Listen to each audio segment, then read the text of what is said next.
एक छोटे से गांव में रामू नाम का एक गरीब किसान रहता था। वह मेहनती और ईमानदार था, लेकिन गरीबी ने उसका जीवन मुश्किल बना दिया था। एक दिन वह अपने खेत में हल चला रहा था, तभी अचानक उसके हल से कुछ टकराया। उसने देखा कि मिट्टी के नीचे एक पुराना घड़ा दबा हुआ था। रामू ने उत्सुकता से घड़े को निकाला और उसका ढक्कन खोला। आंखें चौंधिया गईं। घड़ा सोने के सिक्कों से भरा हुआ था। ये धन तो मेरी जिंदगी बदल सकता है। मैं अपना घर ठीक कर सकता हूँ, अपने बच्चों को अच्छी शिक्षा दिला सकता हूँ, लेकिन ये घड़ा मेरा नहीं है। थोड़ी देर सोचने के बाद रामू ने घड़ा उठाया और गांव के मुखिया के पास पहुंचा।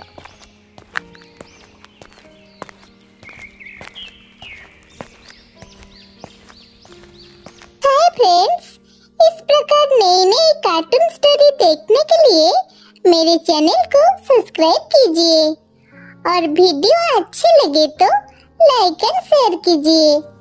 मुखिया एक समझदार और न्यायप्रिय व्यक्ति थे। उन्होंने रामू को देखते ही पूछा, रामू, इतनी जल्दी जल्दी कहाँ जा रहे हो? सब ठीक तो है?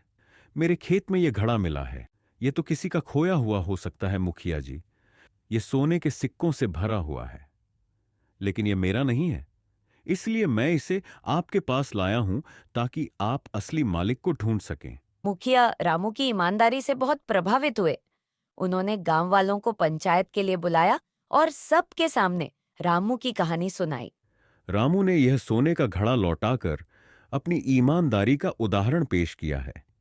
ऐसे व्यक्ति को पुरस्कार मिलना चाहिए। मैंने तो बस अपना फर्ज निभाया।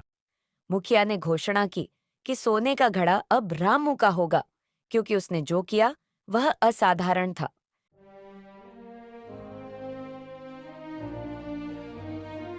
रामू की आंखों में आंसू आ गए। उसने मुखिया जी और गांव वालों को धन्यवाद दिया। रामू ने उन सिक्कों से अपनी गरीबी दूर की। उसने गांव में एक स्कूल भी बनवाया ताकि बच्चों को अच्छी शिक्षा मिल सके।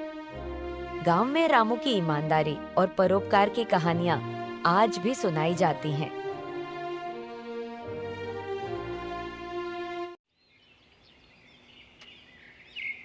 किसी गांव में एक पंडित जी रहते थे। वह अपने ज्ञान का बहुत घमंड करते थे और अक्सर लोगों को नीचा दिखाने की कोशिश करते थे। एक दिन पंडित जी गांव के खेतों की ओर टहलने निकले।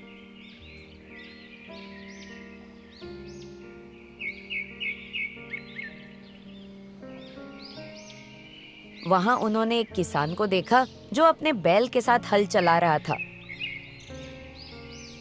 हाय फ्रेंड्स, इस प्रकार नई नई कार्टून स्टोरी देखने के लिए मेरे चैनल को सब्सक्राइब कीजिए और वीडियो अच्छी लगे तो लाइक एंड शेयर कीजिए। पंडित जी ने किसान से मजाक करते हुए कहा, अरे किसान, क्या तुम्हें पता है कि खेती से बड़ा कोई ज्ञान नहीं है?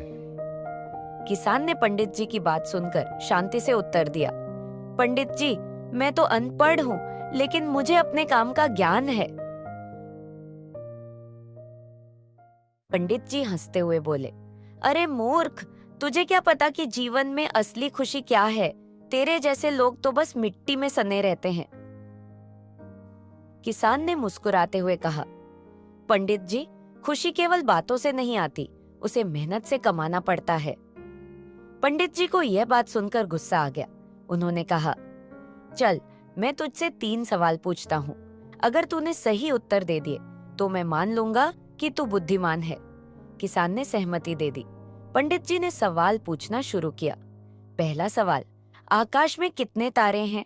किसान ने कहा, पंडित जी, मेरे खेत में जितनी मिट्टी के कण हैं, उतने ही तारे हैं। अगर आप गिन सकते हैं तो मैं भी गिन सकता हूँ। दूसरा सवाल, पृथ्वी का केंद्र कहाँ है? किसान ने जमीन पर अपनी छड़ी गाड़ते हुए कहा, यहीं। अगर आपको शक है तो नाप लीजिए। तीसरा सवाल, दुनिया में सबसे बड़ी मूर्खता क्या है? किसान ने मुस्कुराते हुए कहा, पंडित जी, किसी को नीचा दिखाने की कोशिश करना ही सबसे बड़ी मूर्खता है। पंडित जी को अपनी गलती का एहसास हुआ। उन्होंने किसान से माफी मांगी और कहा, तू तो सच्चा ज्ञानी निकला, मैंने तुझे कम समझा। शिक्षा। किसी को नीचा दिखाने से पहले यह समझ लें कि हर व्यक्ति का अपना महत्व और ज्ञान होता है। अहंकार से बचें और विनम्र बनें।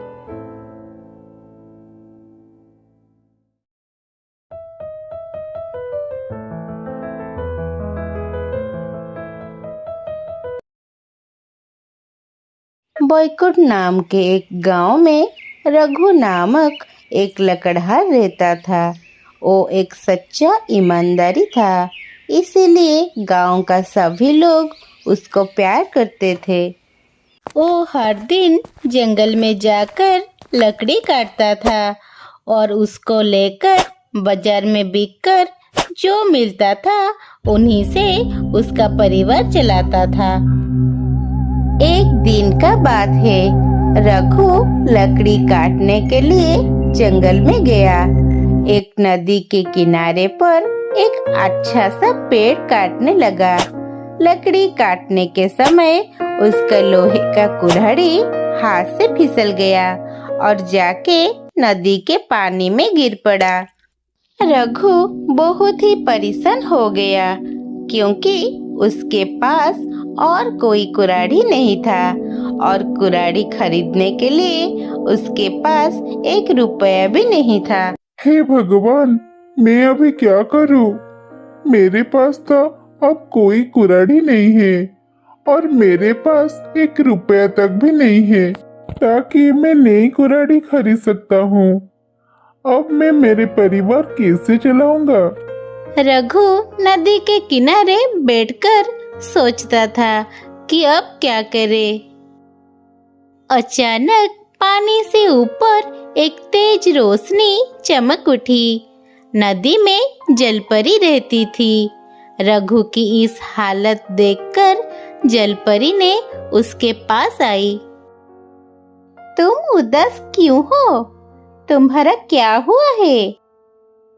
रघु ने अपनी दुर्गति के बारे में बताया। उससे कहा कि उसकी कुल्हाड़ी पानी में खो गई और उसके बिना अपना काम कैसे करे। जलपरी रघु का ईमानदारी और सच्चाई से प्रभावित हो गई और उसने उसकी मदद करने के लिए सोचा। वो नदी के अंदर डूब गई और कुछ समय के बाद में एक चमकी हुई सुनहरी कुल्हाड़ी लेकर उभरी। क्या ये तुम्हारी कुल्हाड़ी है? जलपरी ने पूछा। रघु सुनहरी कुल्हाड़ी देखकर चकित हो गया।